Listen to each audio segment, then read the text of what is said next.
ack. Oh, let me turn the music down so they can hear us saying ack, ack. What's up, everybody? Welcome to another episode of Attack the Block Print. I'm your favorite host, Attack Peter, a.k.a. Peter Santa Maria. I usually go the other way. Peter Santa Maria, a.k.a. Attack Peter. Yeah, that's better. Yeah, it's better. And my lovely wife, Gaby Cruz, a.k.a. Mrs. Attack Peter. Oh, wow.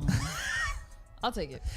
Mrs. Attackamus J. Peterson. Mrs. Attackamus J. Peterson. When people say, is that your real name? Like, no, it's Attackamus J. Peterson. Stupid question. Yeah, what's up, everybody? Happy to see you. Happy to be here on another Wednesday night, a night that we've claimed. Tonight, hopefully, no other friends of the show will be streaming simultaneously, like Geek Dad Life. Oh, no. And their active attrition last time. Oh, no. But this Do time, they usually stream on Wednesdays? No, Sundays. Unless there's like something crazy that happens, they'll do a random stream, which I applaud that. But oh, okay. Okay, so it's not my slot. usual thing. This is my slot. Okay. So I don't want anybody else in my slot. And No if you one see else someone, can take the slot. nobody That's who's it. a friend of the show, at least. Right. If you want to start some shit, Yeah. then yes. Exactly. Right. We're going to have to bring them on. That's what I'm going to do. We're What? going to start having people as guests on the show to talk about all these topics that Gabby and I discuss. Yes. And then when we do that, they'll know, oh, that's right. Don't stream at that time. That's when Peter and Gabby are streaming. Oh. In fact, they'll send their friends over. That's what we'll do. We'll leverage their audiences Yes. and steal them. They do that on Twitch. Who does that? This Like thing a where, raid. Yeah, the raid. I like that idea. I do It's like fun. that idea a lot. It's like, it's fun and pranky. Yeah, but I don't think it's meant to be a prank. I think it's meant to be a support thing. Oh, really? Yeah, like if you're friends with a certain channel, then you tell them like, okay, my stream is ending. Let's go raid That's so and nice. so's channel. That's a nice and like thing. bump up their viewer count Right. and start hanging out in the chat. So yeah, I don't think it's meant to be like a mean thing. Oh, okay, I like that. My hair looks so weird. No, you look good. Anyway. All right. So anyway, But we're not big- gonna be doing that for anybody, so don't get any ideas. No, we're not sending anybody anywhere. We're welcoming everybody in here. Attack, ack, Peter. That's good. I think you should change it legally. Attack, Peter. Tonight it's ack, Peter. And if you're still watching on Instagram, you're in the wrong place. I always open up my Instagram stories just to funnel people over to let them know that and we're somehow streaming they're still there. on YouTube, and you're in the wrong place. So yeah, 100%. Welcome everybody. So happy to see so many of you in Hi. the stream. Yes. Let me Lots of see. new and old friends. Yes. And then I think someone wrote, oh yeah, Juan Nuno. Oh wow, I'm wearing the same Trixie shirt right now. Heck yeah. I'm a big fan. Gabby and I are big fans We're of both Trixie. big fans. Trixie Mattel and Katya. Yeah, we love all their shows. We saw them live. Yes. If you've never seen one of it, the best shows yeah, we've ever seen. so much freaking fun. So if you've never seen it, Yeah. and I felt like it was an unintentional revolutionary act going to see them in Florida, in Miami. At that time, yes, because Jeez. it was like at the very height of Don't all say of anything the, controversial because I'm not. I'm just saying it was at the very height of the controversy Right. with drag queen performances. Yes, let's just leave it there because now we'll get flagged and demonetized or getting something. flagged and Or they'll put like a demonetized. content warning. We said nothing. Good. Okay. I'm not here. Yeah, I'm not here to start such shit. anxiety. You are always starting shit. Eh, You're the war. First you went to war with the theater kids. You're starting some shit tonight with me. You're Unleash. starting some shit tonight that's gonna end up with you on the couch. Me Let's and Tony. see. Let's see. Yeah, you Get and him Tony outta on the here. couch. We don't need him on the bed anymore. Oh, poor guy. He already fell asleep. Anyway, so yeah, fun stream tonight. Got lots to talk about and a bunch of stuff. So right off the rip, I'm going to tell you, we're doing a brand new carving live. I'm going to be carving, and I'll show you the design right now. Should we show them on the main cam? Do you want the big one? Yeah, show me. Put me on big cam. See how- Big. There you go. Is it in focus? It's trying. It's just you have so many eyeballs behind you that it's know. like, okay, well, I guess I'll just focus All on right, go to our those. cam. I hate this. Sorry, my love. No, it's okay. We need a technical We'll figure it out. director. We'll figure it out. There, that looks Yeah. good. Is that good? Yeah, there you can kinda go. see. Here he is, the Martian invader from Mars Attacks, the new portrait. I'm so hyped on this one. Yeah. People don't know, but I did a series of Mars Attacks paintings on Topps trading cards back in the day. Doesn't Topps own the license for Mars I believe Attacks? so. I believe so. And so, it was fun because it was like my first time working on a licensed gig, but it was also insane because I was essentially getting paid $3 a card. And I did Oh my 25 God, but it was so mini long paintings. ago. I know. I'm just saying it was, but back then I was like like, dude, this is not a sustainable gig. I don't know how people do this, but they're awesome. And they went out randomly inserted into card packs. And I know people got them, and they're kind of like a chase item now. Some people hit me up all the time like, hey, do you have any more? I'm like, I got none. They're all in packs. Yeah, so I made this one kind of like in the spirit of those. So I'm happy to do it. And then the other thing we're doing, people are asking, and we can go back to the main camera, or give me the one here. You want the one again? Yeah. What for? What are you going to show the class? I'm going to unveil the printer's proofs that I have here. So what I was telling people before is that I was going through my filing drawer. I have a filing drawer like many poster collectors, but mine's just filled with my stuff and my prints and blank paper and ideas that I didn't finish yet and stuff like that. And one of the things in there is I put my test prints in there when I'm doing a new edition. So I forgot about that. And I went to put in a test print for my Invasion of Astro Monster Godzilla print that we just did. And lo and behold, I found a whole stack of like quote unquote greatest hits. And and so I'm like, like I guess I could sell these. They're just printers proof. I'll label them printers proof. Yeah. And so I'm gonna sell, listen carefully, 3 individual prints tonight. Not 3 editions, not 3 groups of prints. Not 3 of each, 1 of each of 3 of these prints. So I'm gonna show you them right now because I know everybody's gonna be pretty excited to see it. So here, 2021 print of the year, poster of the year, okay, named such, and I won that with blood, sweat, and tears against some of the greatest artists that year. Specifically, the Drop Mag. Decided the Alien print was print of the year in 2021. Oh, that's right. You got an award for that. I got a freaking award. You got a little poster tube award. I got a golden poster tube. I forgot about that. I got that somewhere. I got to pull it out. Yeah. Display it prominently. Yeah. Especially when we have other artists on the future. I want them to know who they lost to. Yeah. Because I like bringing the competition back into art. Everybody's too nice. I want to win. He needs to be silenced. I want the streets to flow with the blood of the non-believers. Essentially, in a fun way. So like we got dropping a regular copy. This is the printer's proof. I'm gonna label them. I didn't even label these so you can see.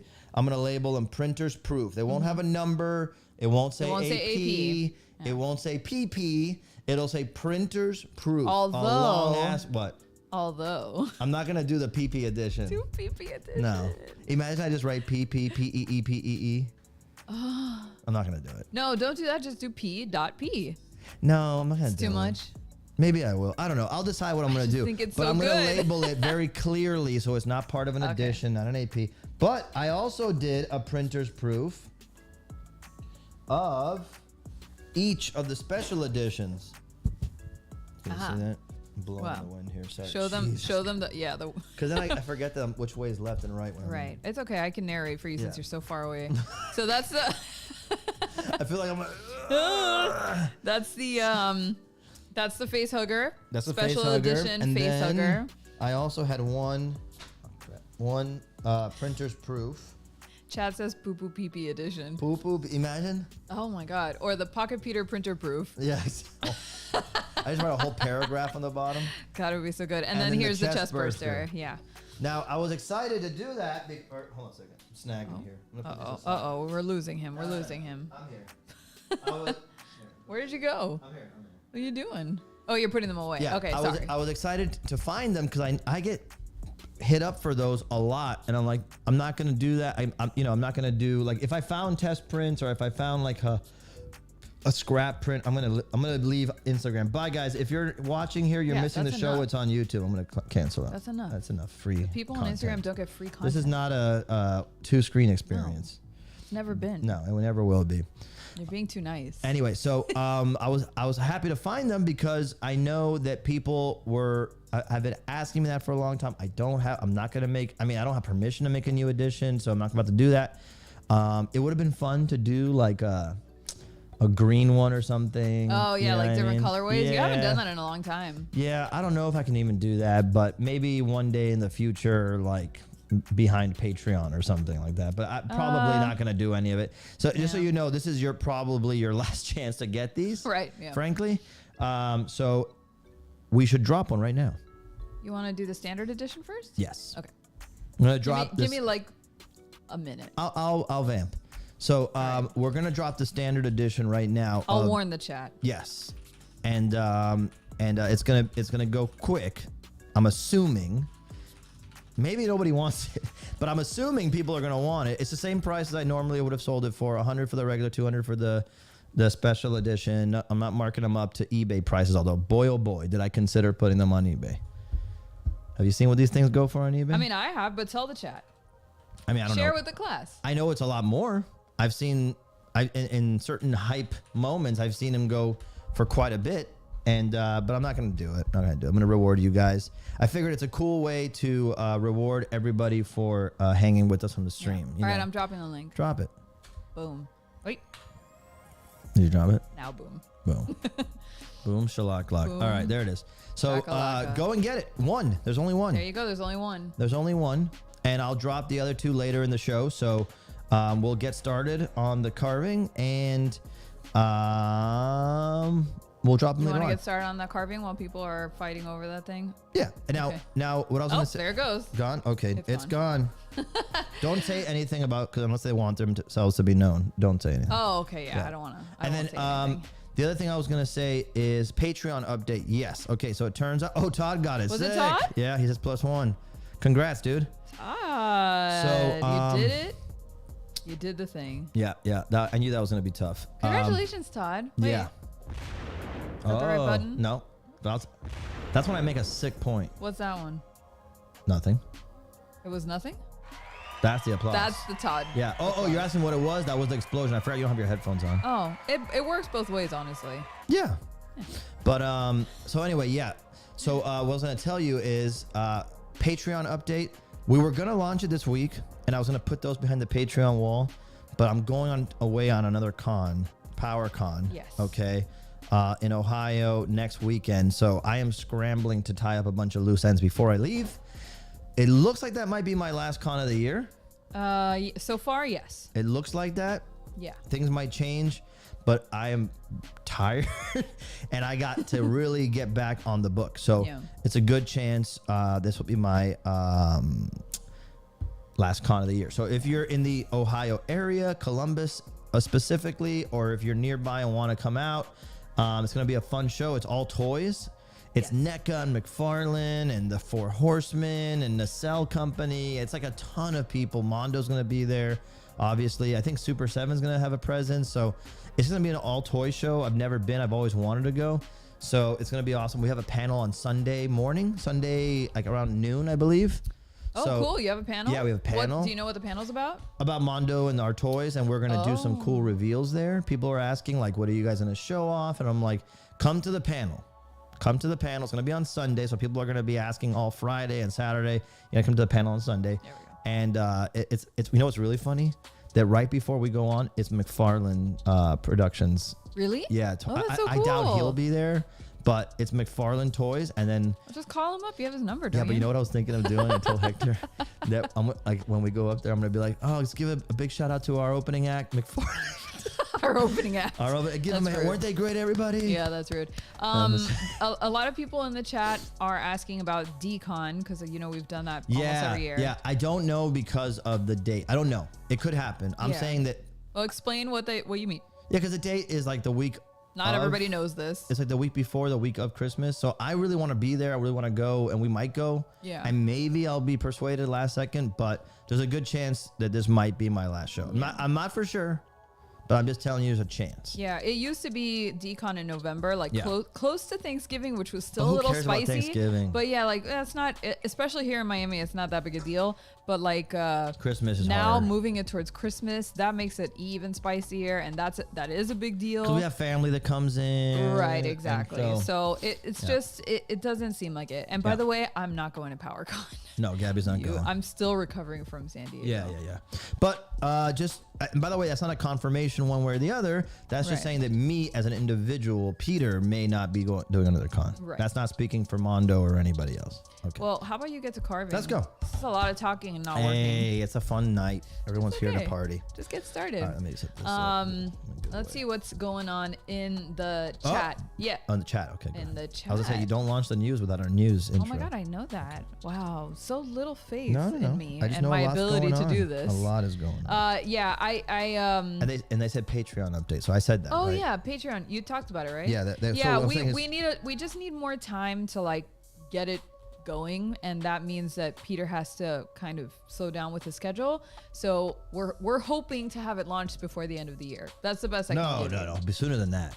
Yeah, but I don't even want to commit to sooner than that because I don't know. And now with Halloween coming up, ooh baby, Yeah, we're gonna be busy. No, but our goal is. I'm gonna say this. I would like us to launch the Patreon in the next 2 months max. Well, we'll try. Yeah. We're going to try our hardest. Yeah. We don't have that much left to do to get it ready. Yeah. But I just don't want to commit to anything and let anybody down. So, Yeah, exactly. You know, you'll have it before the end of the year. Don't worry. Okay. Anyway, so let's see. Is there anything else that we wanted to talk about before we move on to the news? What's the chat have to say? Chat is still recovering from SDCC. Chelsea. Oh yeah. Chelsea says she's still recovering too. Yeah. Chelsea was also working SDCC with us, Bro. and not with us, but with her own company. Yeah. And man, I'm sure she can confirm that working Comic-Con is 10 times more exhausting than just attending Comic-Con. Which is already exhausting. Yeah, which is exhausting. Exactly. So, you know, still getting together. Jared wants to know where Wonton is. Tony is asleep next to me on the bed. Yeah. He's done for the evening. He's actually very upset that we're not in I might be able bed to right now. see if I can show him real quick. Oh, with Let's see if I can do it. can you? Let me see. How do I do this? Uh-oh, Peter doesn't know how to use the camera. Oh, there he is. You can kind of see him curled up like a little bean in his bed. And there's me. Hi. So. Yeah, he's over this. He just wants to be in bed. Guys, who cares about live streaming? Let's see what else is going on. Oh, well, this is good. We could probably start with the news.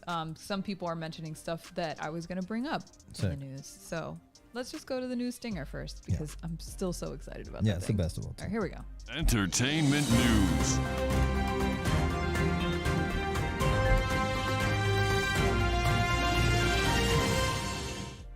Okay. I forgot how good it was. Yeah, it's so good. I hadn't seen it. I had just put it in order with all the rest of the scenes. And just seeing it again right now, I remembered how incredible it is. Are we going to switch it up like seasonally? I like, mean, would you like a new one for the Halloween season? And then maybe a new one for Maybe, like the yeah. holidays? Yeah, I'm not gonna say no to it if it's Okay. good. You know, it's gonna I be. don't know, Chad, do you want different news stingers? Because I like that one and I'm down to keep it forever, but I think it would be fun to find like Yeah. other stupid stock footage that we could use for that. Yeah. Anyway, well, whatever. Let's start with the saddest of news. Pee Wee Herman, actor and creator Paul Reubens, has died at the age of 70 from cancer. That's a bummer, dude. This one really hurt. Yeah. You know, I was going to tell you the other day, Tell me. I forgot because we've been so busy, I didn't get a chance to talk to you about it. But when I was a kid, me and my sister are very close in age. We're only like 18 months apart. And so we're always like competing with each other. And one of my earliest memories, I must have been like 4 or 5 years old. And my sister was watching like an Elvis Presley thing. And my mom made like this little comment like, oh, you like Elvis Presley? And my sister was like, I love him. He's going to be my husband one day. Never mind the fact that he was dead by then. And of course, out of jealousy, I was like, I need to also have a crush and I need to also have my future husband. And my biggest obsession at that time was Pee Wee. So that was my answer to my mom. Was like, well, I'm going to marry Pee Wee Herman when I grow up. That's true. Yeah, you have told me. I love that story. Yeah. And so anyway, so this one hurt as my first ever crush. Yeah. Losing Paul Reubens is definitely a deep pain, I I think, wish for I all of could've- us millennials. I wish I could have met him. Like that was one of my Yeah. the celebrities I really just wanted to meet one day. Although, what are you gonna tell him? But my brother and I were massive fans when we were kids. Like most people, I imagine our age were. And one year for Christmas, my brother got the Pee Wee's Playhouse, the actual yeah. Playhouse. And the little figures with Pee Wee and Terry and Globy and all Matt, everything, like all of them were there. And And I remember being so hyped. This is a dark story, so forgive me. I was gonna say, I'm like, are you really launching into this dark story? Yeah. I feel like you should just give the cliff notes of it I am, without bumming everybody out. But I'm still gonna tell you. All right, go ahead. And we had a very, I'm not gonna say who it was, but it was a very close family member, like very, very close, who was so disappointed that that's what my brother and I wanted. And you know, he used derogatory terms to bash Pee-wee, and that it was a bad influence and all these terrible things I won't repeat, but you can imagine. And I remember at one point, I'm pretty sure like he threw it all away. Like in one day, he just came over when we weren't there and just took everything and trashed it. And we were like, what happened to it? It's like, it's bad. I got rid of it.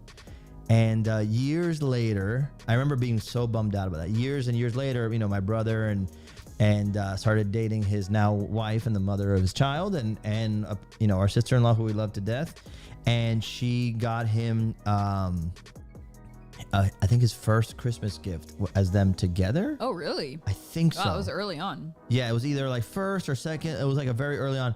But she had heard this story and she had noticed that it was still a sore spot for us because it was like, dude, it was such an innocent thing to love. Pee-wee's Playhouse, I mean. Yeah. And so she went on eBay and found the Pee-wee's Playhouse and the figures, and she got it for him.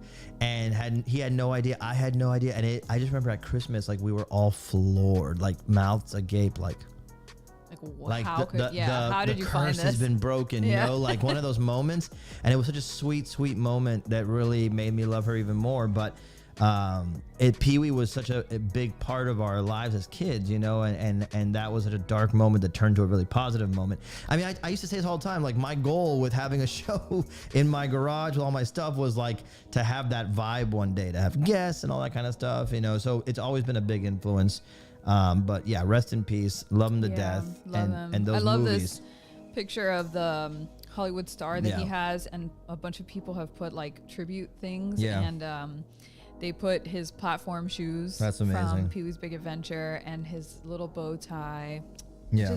It's such a bummer. Yeah. I mean, look, he lived a long time. Like, I know 70 is, you know, a lot of us consider it kind of young, but like, you know, you made it to 70.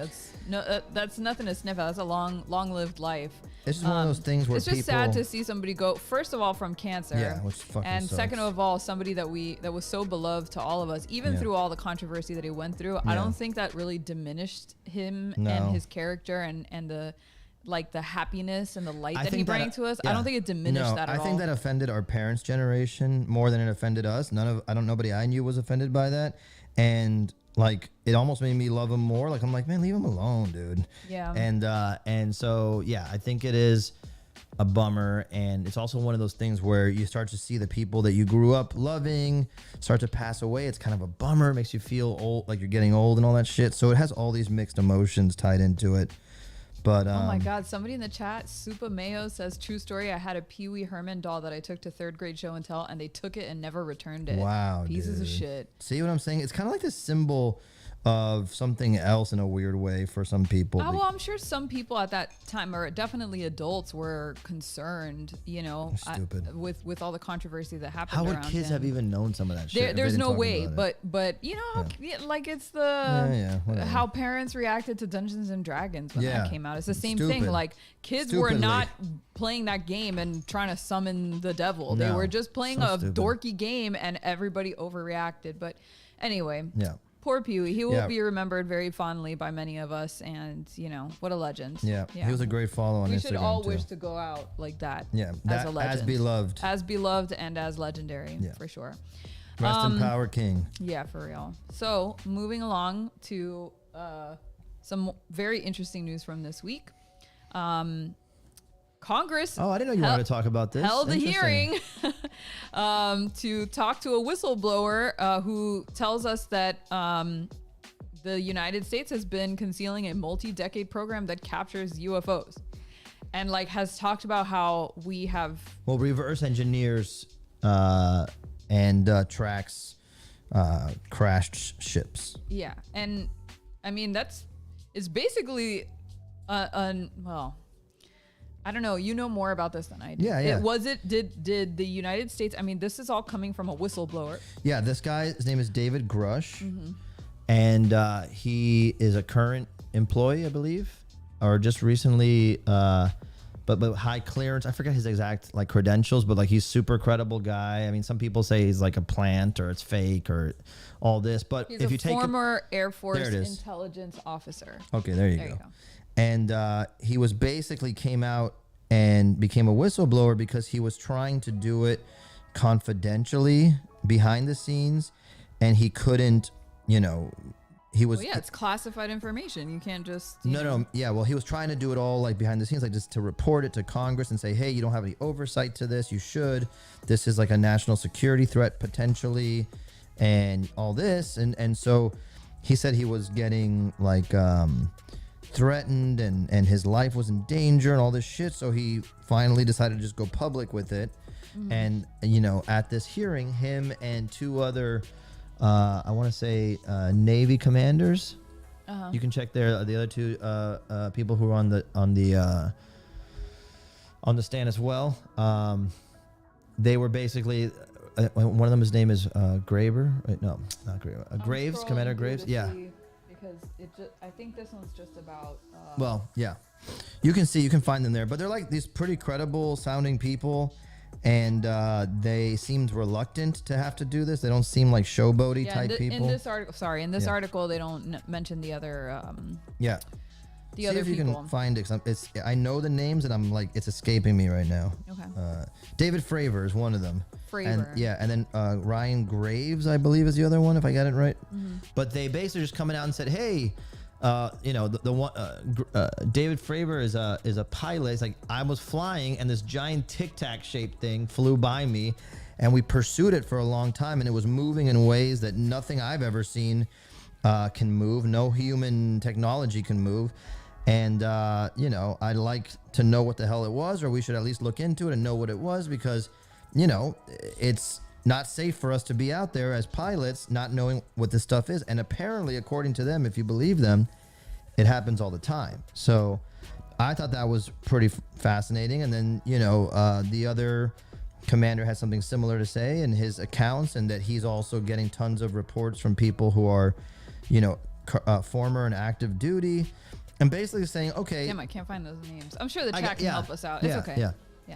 But the point is it was just wild because you don't usually see stuff like this on the news. You usually see it like on Ancient Aliens or UFO Hunters or kind of like campy shows like that. So it was just one of these moments where, full disclosure, I'm a big alien nerd. I want to believe. I want it to be true. He's my very own Fox Mulder. Yes. I know that I am biased in that regard. I am his Scully. Yes. I am very much like, Pixar didn't happen. Yes, exactly. And I respect that. I just think that this was the most interesting example of getting close to some kind of disclosure, if there is any, because these were three super credible people. If you want to say that David Grush is a plant or some kind of distraction from the government, I get it. It could be.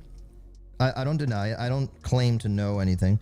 But man, it was just surreal. Whatever ends up happening, if it ends up being fake, if it ends up being a distraction, if it ends up being, it's still it's crazy momentous. Yeah, I think and from my perspective, because Peter's been following very closely. He was super hyped. He watched this thing like it was the Super Bowl. But from my perspective, I'm a skeptic for sure. It's not that I don't think aliens exist. It's almost statistically impossible that with such a large universe. And even if you take into account the idea of different dimensions, that there aren't other species, creatures out there with intelligence that maybe possibly have the ability to travel, through space. It's impossible to think that, and it's improbable. Kind of improbable that doesn't exist, right? Yeah. But that being said, it's not that I don't believe it exists. It's just that there's too much horse shit around all of it. And it's hard for me to take anything seriously. I also kind of, I know somebody in the chat was like, oh, I'm the tinfoil guy who thinks this is a distraction. I'm kind of on that camp too. I can see it. I can see it. I also think that I am, and this has been a meme that's been going around on Instagram and stuff, is that I think that our generation has seen so many unprecedented events that at this point we're like, all right, cool. I know. What else? When are we? Like what's next? Yeah. Or okay, cool. So when will rent become affordable? Or when will groceries become less expensive? Yeah. Or like something that's a lot more pressing to our everyday lives than the possibility that our government is interacting with, hiding, or whatever with extraterrestrials. But you would admit that if it ended up being proven, that suddenly becomes the biggest thing in the front of mind. I don't think so. No? No, because unless it actually has like, I never thought that I would say this, but unless it has like a direct impact on my day-to-day life, the fact that they exist isn't gonna blow my mind, because I've never been so shut off to the possibility that they exist. Right. You're not like living under a rock and not. Or one of those heavy deniers who's like, there is only one species. Right. And you know what I mean? Like very religious people might have those kind of, notions about what it is to be alive in this universe. Although, you know what I heard today on some, and I don't even know if this is true, so take it with a grain of salt. But apparently the Vatican has made some statements in the last 20 years that are basically like, Jesus was an alien? No, but like even if there are, lives or beings from other planets, other dimensions, whatever it is, it doesn't negate your faith, which I thought was interesting. And like maybe they're like hedging their bet. Well, because isn't there a lot of like sorry, I had to burp. Biblical kind of phrasing about how we are created in God's image. Yeah. And so that might rock some people to think that like, well, if we are God's image and extraterrestrials are God's image, then what the hell is God? You know what I mean? Like, well, that's what I think. I guess, I think of my parents' I think they're trying to generation. prepare people for like The potential. the questions that will arise for people who have that faith. Yeah. But I'm not in any of those camps. I just like, I don't know, man. Are you gonna pay my bills? Are you gonna? Is the fact that aliens exist gonna make any part of my life easier? Because if it's like Star Trek and they come down and they're like, all right, you guys, that's enough. Like you're joining the rest of us. We're gonna fix the problems. Intergalactic Federation. Yeah, if it's that, then I'm in. But aside from that, and like barring some kind of really hostile extraterrestrial thing, which truthfully, I think that if you found a species, or if there is a species out there that can travel, do intergalactic travel, I don't think that aggression is top of mind. Because I think the way to get to that level of technology doesn't allow space for conflict and stuff. As I just think that that's something that humans have come up with over the years. Because that's sort of the story of humans. Like that's how we do things, But that doesn't necessarily apply to other species. But anyway, I think it was so freaking rad. I think it's like it's like the most fun thing to talk about right now. It is very cool. The last time I felt, I'll tell you what, the last 2 times I felt this level of like speculative hype, like what could it be, was when Spider-Man was coming out and you weren't sure how many Spider-Mans there would be. No, because I wasn't that hyped for that. It was more for like Infinity War and Endgame. Oh my God, the hype was so real. And then it was between the first and second and third Matrix movies. Oh, well, that I don't Those were remember. the last 2 times I was like, I was still too young. Could be cool, I mean, I remember The Matrix, but I wasn't as tied up into it as like everybody else was, I guess. No, you were young. I was young. I wasn't so young that So young. When did the first one come out? 99, 98, something like that. Oh, so I was like in high school already. Yeah. I was probably The second and third one just came getting out to high school. when you were my employee at GameStop. Oh my God, that's right. Yeah, I had other things on my mind at that time. Yeah, like what you a hot weren't one of them. boss. Hot. No, it wasn't you. Boss. It was definitely something else. Anyway, if you want to hear Peter talk more about yes. aliens This is and good. fun things, he guest starred on guest Christian stars, Harloff's show. I think it's called The Big Yeah, Thing? the big thing. Thing. The big thing on Christian's channel. You guys know Christian from Collider Live, from the Schmodown Network, and he still has a great channel where he's covering lots of movie news, pop culture stuff. But he's recently also been talking about this stuff, and he invited me on to talk with Riley about the whole thing in a non-crazy conspiracy type of way, just like a fun what if way. So check out the episode. I show up at the halfway point. They put up my beautiful picture. It's phenomenal. So just like search up Christian Harloff or search up The Big Thing, and you'll be able to see the playlist. And Peter's is right there with the. Or drop it in the on chat. Drop it in the chat. That's for not a people bad who want idea, to actually. bookmark it for later. I will drop the link to. And Christian's great. You know, he had me on his show last year ahead of Comic-Con, and he's always, you know, checking in and seeing how everything's going. We were both at Skybound, obviously, for the majority of the last few years, and he's a great dude. He's got a big presence, big channel, and we love him. We love Christian. He also just started a podcast with Katie Sackhoff. Oh yeah, that's right. And it's really good. It's like Katie Sackhoff is just interviewing her friends, which happen to be like actors and directors, although now they had to put all those in the pot. That's true. You know, just in case. But she's awesome. She's super fun. Obviously, if you were a fan of Battlestar or her, I love Battlestar. Bo-Katan, you know, she's super fun. And then her and Christian chop it up, talking about stuff too. So it's really great. Yeah, they're really fun. By the way, I just wanted to take a moment to thank the chat. We love you so much. I know I can't always get to everybody's comments and questions and stuff, but thankfully Raph is there, the archive. He's moderating the chat, so if you have any questions, he'll probably pop in and answer them because I can't get to all of them. But we love you. If it's really Thank pressing, you. just throw it like a cheap super chat. Yeah, and do like it'll go to the 99 top. cents, and then I have no choice but to answer you. Yeah, and we'll take the conversation the way you want to take it. Yeah, exactly. Anyway, moving on. Let's talk movies. Yeah.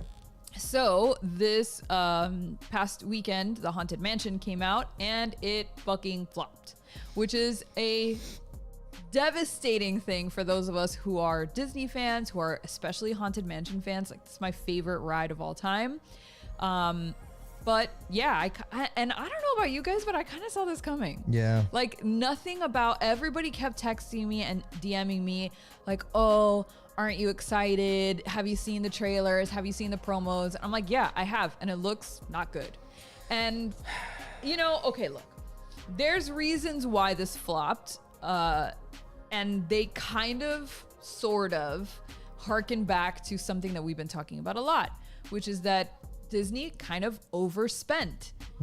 They spent $150 million before marketing to put this movie out. It was a star-studded cast, which, I mean, I guess helps. I don't know how much it helps nowadays. That's a good question. Like, for the chat, like, put a 1 in the chat if like a star brings you to a movie nowadays, or put a 2 in the chat if that doesn't work on you. Like, I know personally, it's story for me. Story, yeah. Like, I don't care who's in it. Like, maybe if it's Bruce Campbell, but like, other than that, I'm like, I don't really care who's in it. If it's good, it's good.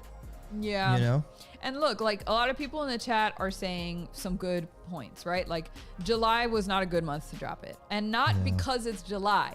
It's because July had a lot of other shit stacked in it that was never going to let Disney breathe. Right. Like, how are you going to go up against Barbie and Oppenheimer? The Barbenheimer. Yeah. Like, it was basically doomed to fail.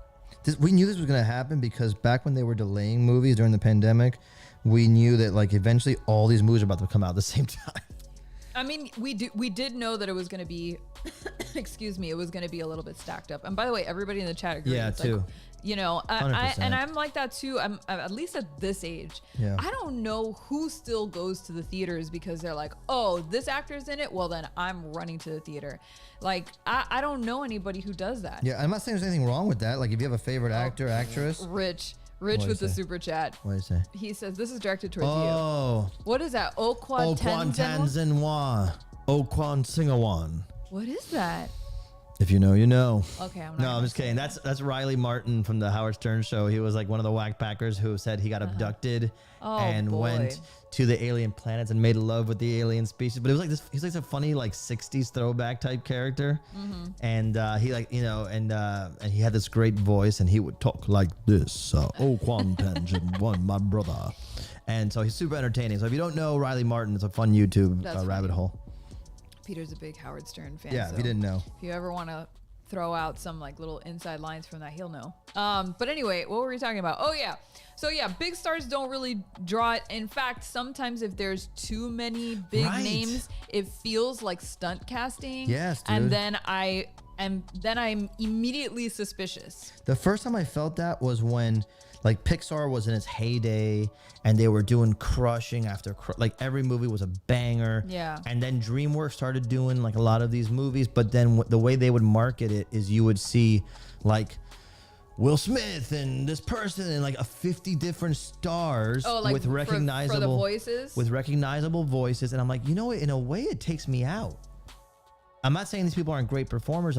Obviously, they have great careers, but in a way, it takes me out of it. And it's like we were talking about the other day when your sister was here. We were talking about that Mandalorian episode that had Jack Black and Lizzo. Oh, and Christopher Lloyd. And Christopher Lloyd, although somehow he was the least annoying part. It didn't take me out as much, but it was still not great. Like too many hits. Like Peter was like, I just felt like I kept getting slapped around by all of these like cameos. Yeah. And then you can't like, what was that episode even about? Yeah, you know what I mean? It's immersion breaking, Yes. and some fantasy and some entertainment I go to because I feel immersed in another world. Yeah. And the big names sometimes, not always, obviously, but the big names sometimes take me out of the immersion. There are some actors who are better at it than others. Exactly. But, yeah. Now, the other reason that, I mean, at least in this article, that they feel like we should bring up why it flopped is because they should have dropped it in October, which is not.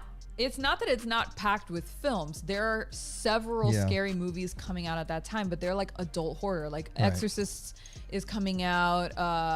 There's a few others that I can't remember off the top of my head, this would have been a good family fun kind of like spooky horror to drop in July for like family friendly fun, and that may have garnered them more. But there's nothing saying that it just because they dropped it in October it would have been better. But in this year with Barbie and Oppenheimer coming out at the same time in July, and fighting and Teenage Mutant Ninja Turtles, by the way, too. Oh my god. Like it was doomed to fail. So there's that as well. And a few of the other reasons. This is a really great article, but yeah, basically Where's the article? It's on /film.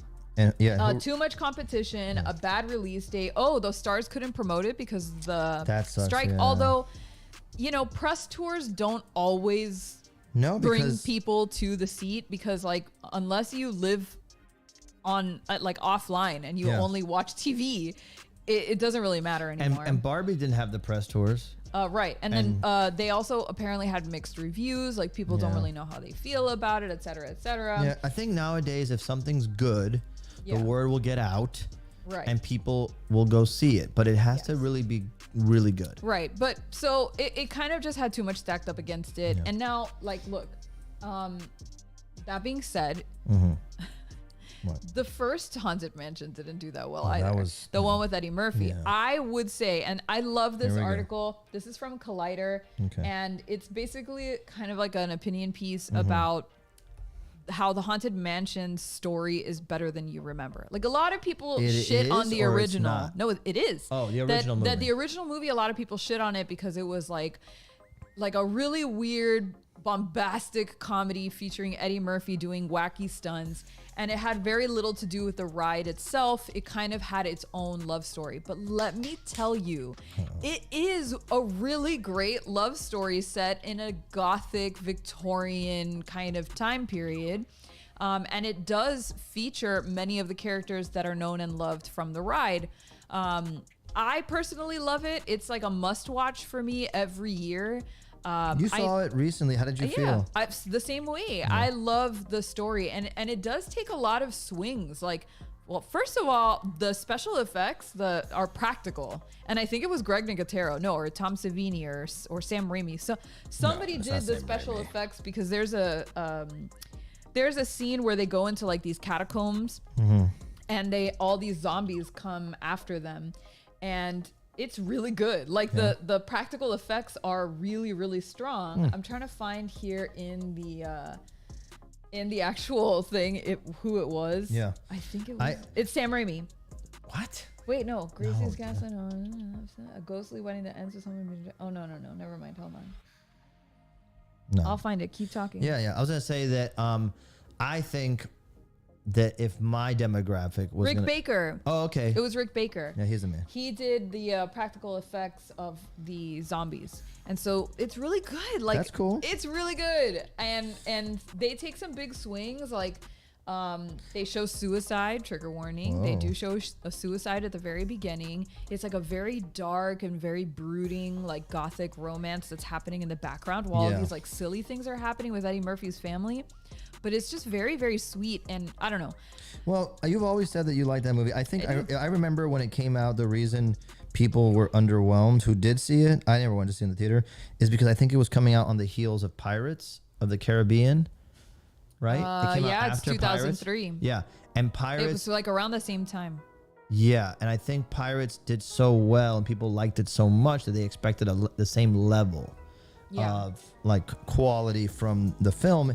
And, you know, it wasn't that, but for whoever liked it, that's great. But I think a lot of people were expecting something more epic or. Excuse me. Yeah. Oh my God, I forgot how to breathe in today. I wonder, part of me wonders if once Haunted Mansion, this new version, goes to streaming, like it'll do better. Which it will, yeah, you know, within the next month and a half or something, I'm sure we're going to see it pop up on Disney Plus. If it's going to have like this renaissance. Yeah, during the Halloween season. Well, it's like we talked about, like people who grew up with certain movies that they discovered not in the theaters, you know, like Hocus Pocus. Everybody tells me that they didn't see that in the theater. They saw it at home. I saw it at video. home. Yeah. You know what? I think the best Haunted Mansion movie is Crimson Peak.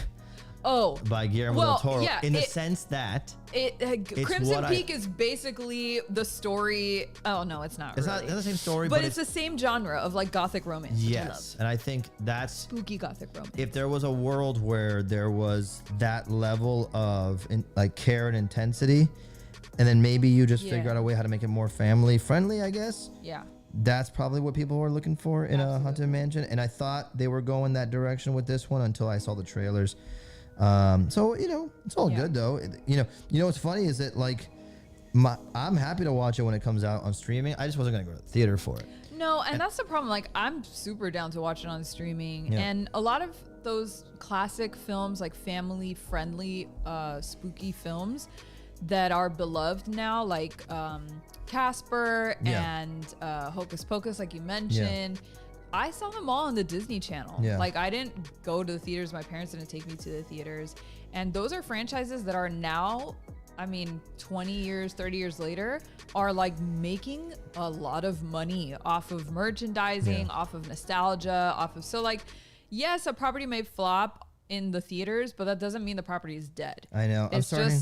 I'm starting to think that like it's just not going to be what it was. And when we watched that movie last year on Netflix, I can't remember the name, but it starred the little girl from Stranger Things. Oh my God, yeah. It has a long name. It's like Welcome to Cherry Grove or something like that. It was a Halloween themed movie for kids, obviously. Family friendly. Very family friendly. And I think Marlon Wayans was in it as the dad. Yes, he's the dad. And it looked like something that I would never watch because it just looks so juvenile.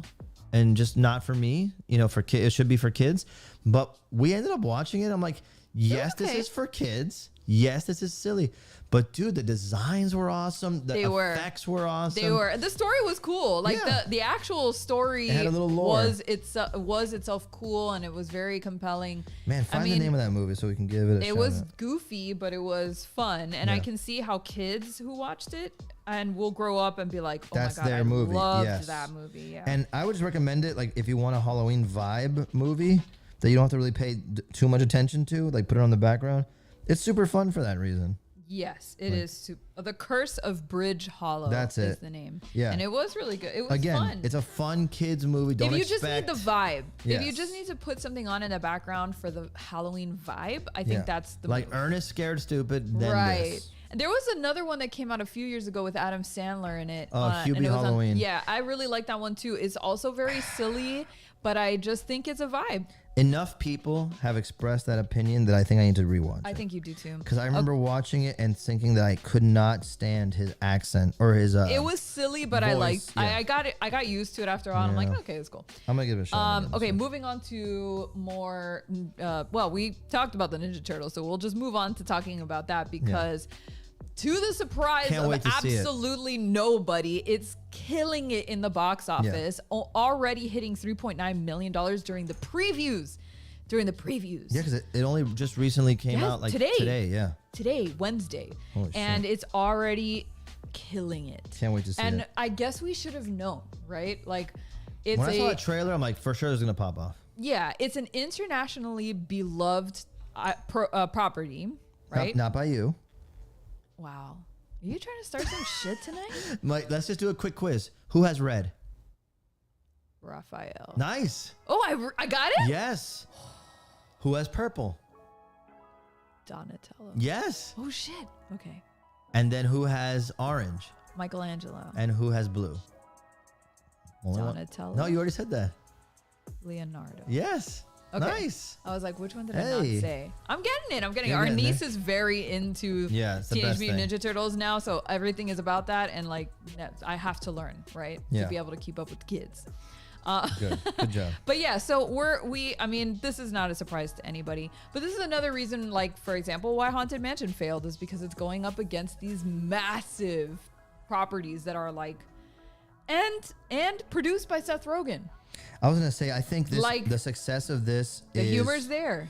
is like the success. The success of this is that the person in control of the whole thing is clearly a kid who grew up with this stuff. Yeah, agreed. And he gets it. He gets like the culture around it. He gets the demographic of the people who grew up with it. It feels, I haven't seen it yet, but from what I hear, everybody says it captures the spirit of what we loved when we were kids, but it also updates it for kids now, but in a way that's not like pandering. Right. So I'm super stoked, dude. And you know, I should have brought it up, but Spirit Halloween is gonna carry the costumes this year, and they look cool. I mean, for kids. It's for kids, obviously. The costume itself, like the actual body covering, is Exactly whatever. what we had when we were kids. Exactly. Like a It's pajama. like a really shitty polyester that's been screen printed with like whatever the look of the turtle Exactly is. what we all had. But Yeah. the masks are amazing, and Yeah. I almost want to buy them just because they're so screen accurate. At least that's what it looked like on the promo. Yeah, I'll have to see them in but person. if they are that good in person, I will have to have them because probably- they are so good. We'll have to get them for Eden. Yes, and then a copy for both of us. Yes. Anyway, moving on. But yeah, it's doing great. Moving on into other very successful films. Believe it or not, What? Talk to Me is a box office hit. Fuck yeah. I know. We just went to go see this film. We really liked it. Last Friday, whatever, or in the morning. I loved it. It was really good. It was very fun. It was very fun. I will say, for anybody who hasn't seen it yet, I would look up trigger warnings because this one didn't have my triggers, but I know that this will trigger some people because it does Interesting. deal with grief. Yeah. It deals with childhood trauma. I mean, it's a horror movie.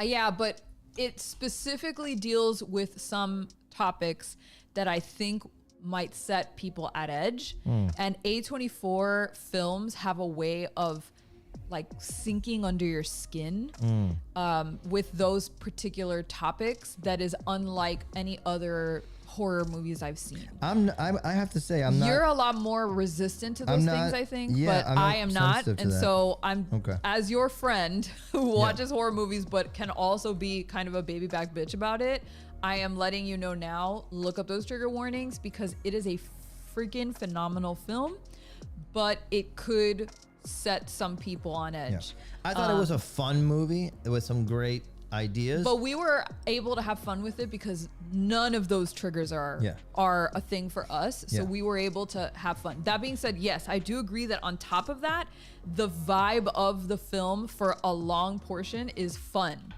And you're having fun with it. It's spooky, it's creepy, but it's like you're just into it. Like the characters get you excited about what's happening to them. Yeah. And then, like every good horror movie, it takes a turn and shit goes haywire, which it should because it's a horror film. I don't think it's I don't think it should be considered in the same realm as the other A24 stuff. Like it's not Hereditary. It's a different director. But the vibe is like unsettling. A24 does unsettling really good. Okay. And I think that that's something to consider if you're easily unsettled. I have my triggers that unsettle me very quickly, and A24 like finds those buttons and pushes them, and those films stay with me long after I've seen them, more so than any other film I've seen. So okay, well I'll speak to people who have maybe more tougher skin, or just people who are like, not as bummed out by stuff like that. I'll just say, really good horror movie,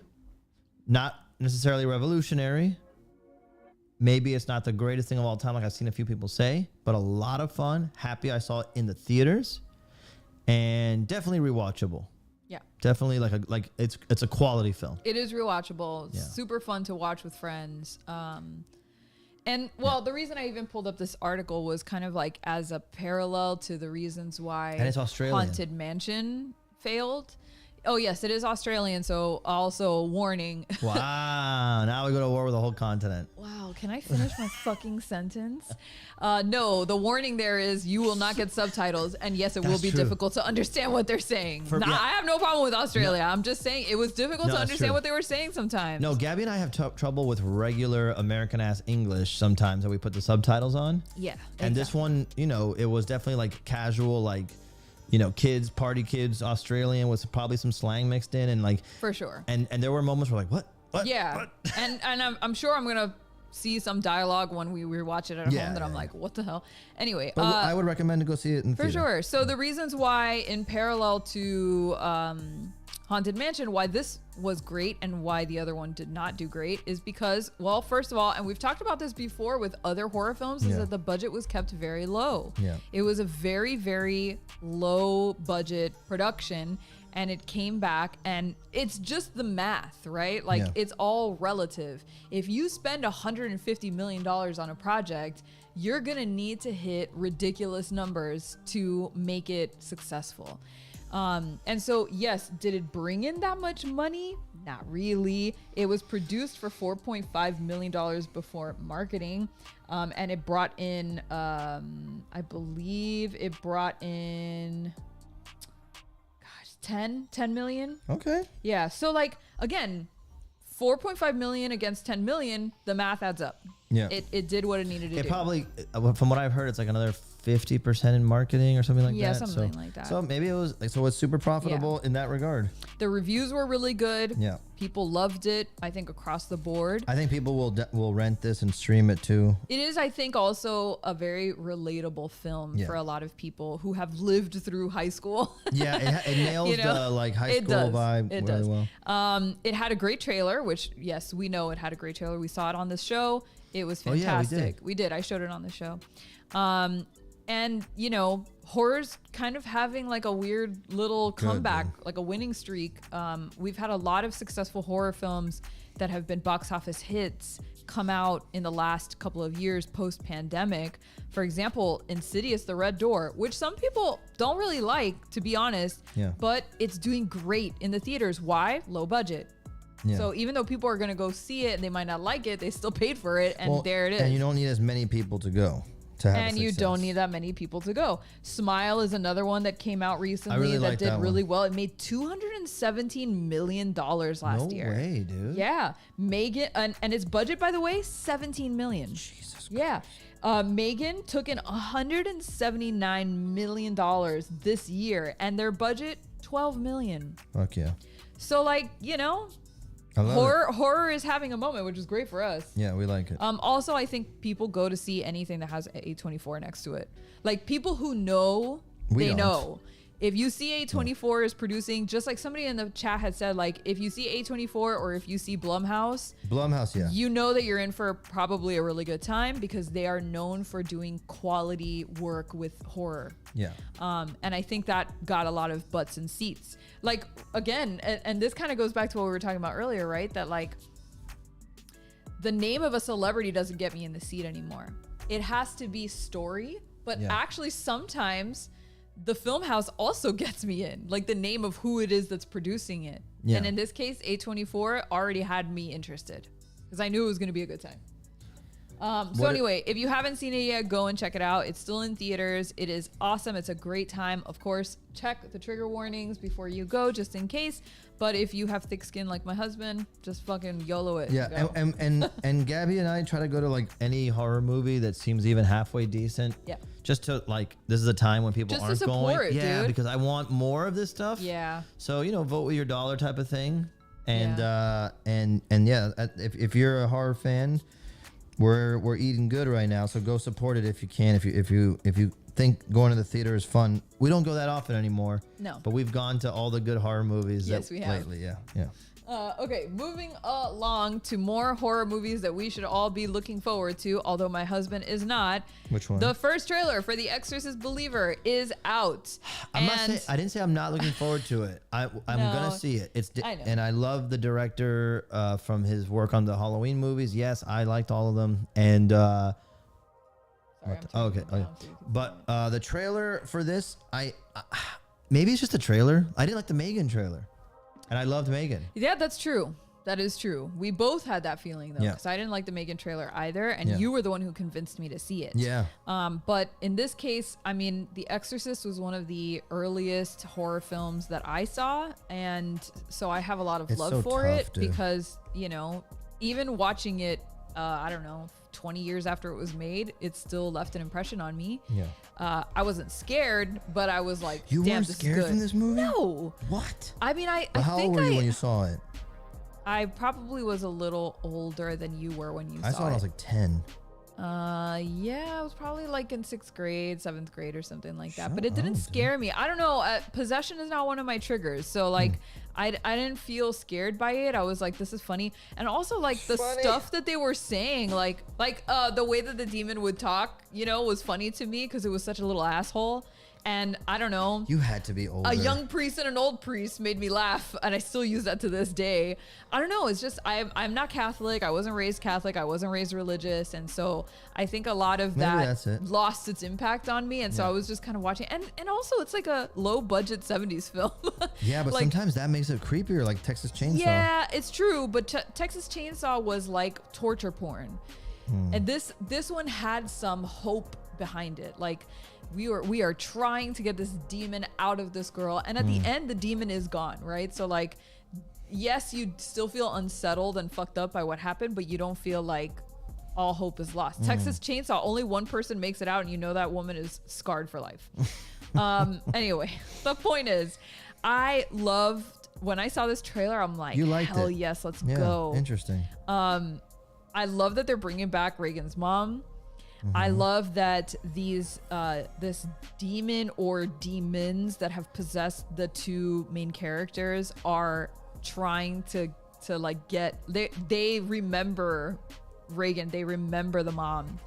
And I don't know what the point of that is. Like, don't why either, dude. are they calling on the mom? This is why. Well, I mean, this is why I get nervous with it, because it's like, like I don't know. Really, bro? Like we're gonna like I'm down. I know. If but it's good, it's good. I did it. I just like it. I just like it. I want to see it. I know the girls, like Peter kind of feels like it's angsty and like a little annoying. That was my but thing. I'm not getting that vibe at all. Because in the original one, the girl is so sweet, Reagan, and then she becomes this nightmare. But these girls are sweet too. Yes, but there's a moment in the trailer, at least. After they become possessed, that they start turning into little assholes. Yeah, but they're already assholes possessed. doesn't intimidate me. It annoys me. Oh, well, You know what I'm trying to say? yeah, Like, but that's little- not them. It's demons. I'm not saying that. I'm saying that it takes me out of horror mode and Yeah. like creepy mode, and it goes into like they do like, what'd you say? Like there was like that one scene like, what'd you say? And it's like, I didn't say anything. It's like, I thought you said something. I don't know. I was like, what? And then there was like this moment where like she's walking into the church in the trailer and yelling at whatever it is. That The Body and the Blood. The She Body and walks Blood. through the But it's trailers like, of The Body and the Blood. It stays too long with her voice, like a girl. The Body and the Blood. Body and the Blood. No, I'm like, it starts changing into a it demon starts voice. changing, but I'm like I said, it could just be the trailer. I think Peter's scarred from so many years teaching young kids. No, I'm just saying that like, believe me, I go brain off into stuff. I do not go in with prejudice. I'm like, Yeah. and like I said, I was primed. I am primed to like this. I think we're gonna like it. And the special effects is Christopher Nelson, the guy who did the mask Right. for Halloween. So I'm going open-minded and optimistic. I'm going to be there first weekend for sure. Let's go. Yes. But I was hoping to be more like, oh shit, after the trailer, and I wasn't. Well, whatever. Yeah. I'm excited. Fingers crossed. Maybe you'll be proven wrong. I hope to be wrong. This is one of those moments where I hope to be wrong. Like Megan, I was not caring one way or the other if I was right or wrong. This one, I really hope I'm wrong. Well, I hope you're wrong too. Me too. Anyway, moving on to more horror movie Yes. stuff. There is a trailer for A Haunting in Venice, which is a Agatha Christie novel that stars her recurring character. His name is Detective Poirot, and there's already been a couple of movies out. There was Murder on the Nile and God, what was the first one? Orient Express. The Orient Express. And so now they're doing A Haunting in Venice, which is a short Poirot story that Agatha Christie wrote that centers around, it's a haunting. It's a haunting in Venice. And it centers around like the Halloween time. So I am stoked because I love Poirot and I love these films. And to see Poirot kind of go dark like this, because murder mysteries are fun. They're like, oh, whodunits or whatever. But to put it into the context of like the supernatural, just, I want to eat it all up. Yeah. And so I don't know if I'm the only one. I know it's kind of silly, but I'm really excited. No, they look cool. And what I'll say is that the trailer for this felt more like what I wanted Haunted Mansion to feel like. Yeah. Oh, sure. Well, this is also very much more mature than. Yeah, but it's not Haunted Mansion. like too. No, it's not. And obviously, it's a Poirot film, which means that there is. I have never read this novel, so I can't say with 100% certainty, but there's usually a reasonable, rational explanation for why things are happening the way they are. I don't know that it's going to delve too hard into a supernatural ending, but I know we'll be creeped out along the way. It does start, you can see the trailer online, but it does start with a seance. Which is cool. Which is awesome. I love Seance Gone Wrong. Me too. One of my favorites. Yeah. And I don't care if it's real or fake. A seance vibe is still fun. Mm-hmm. I'm so excited for it. Anyway, so I'm gonna go watch it, and I will let you guys know. It does come out soonish. I will tell you right now. It comes out September 15th. So yeah, pretty soon. So stay tuned for that review. Anyway, moving along to not horror. Sorry. We got to talk Star Wars. So this was an interesting piece of news that came out. There has been a lot of speculation about who was going to show up in Ahsoka. No, and I'm not trying to derail this, but just because you mentioned it. No, after this. You're already in so much trouble after this. You may as well continue to dig your grave. There is more Star Wars news that just dropped today, by the way. But you go ahead and do this first, and I will then piggyback. Okay. Yeah. So a lot of people have been wondering because, we know Ahsoka from Clone Wars and we know Ahsoka from Rebels and we've seen Ahsoka in Mandalorian. So a lot of people have been asking the question of like, which characters are going to show up in the Ahsoka show? And there has been some sort of like a weird confirmation that Anakin is going to be amongst the characters in the series. Dude.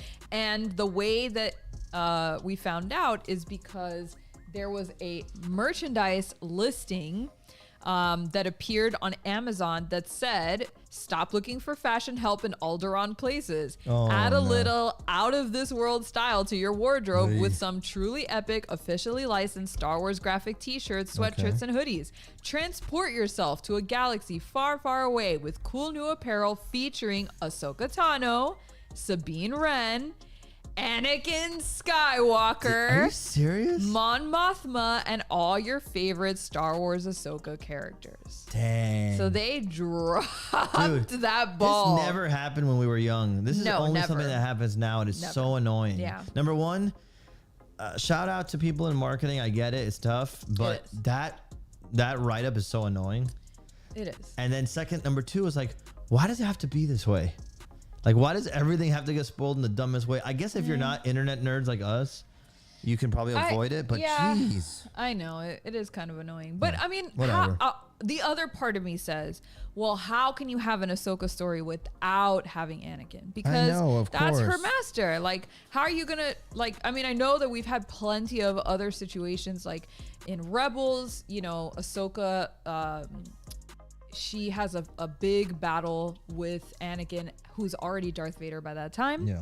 So, okay, you know, we kind of got it already, I guess you could argue. We've also gotten plenty of Clone Wars material where Ahsoka and Anakin are together through all of their adventures. But I don't know. I just feel like... It's cool to do it in live action. Right. And this show is about her. Yeah. Right? It's her story, live action. So I feel like it would be a missed opportunity not to have Anakin there in some capacity. Totally. I'm just saying that it's nice to go in and like, I wonder if... versus, oh, I wonder if it's this episode type of thing. You know what I mean? I mean, yeah, that's you and I are going to certainly, I mean, I don't know how many people are reading this article, and I'm sorry I've spoiled it for all of you, but most people I think will not see it coming, or they will think it's coming and then be pleasantly surprised when he shows up. But anyway. There's still a chance they don't put him in, because I'll tell you why I say that, because there are like always like Legos notorious for spoiling shit all the time. Oh, look, Greg Lunzer came up, or he mentioned a very interesting point. Yeah.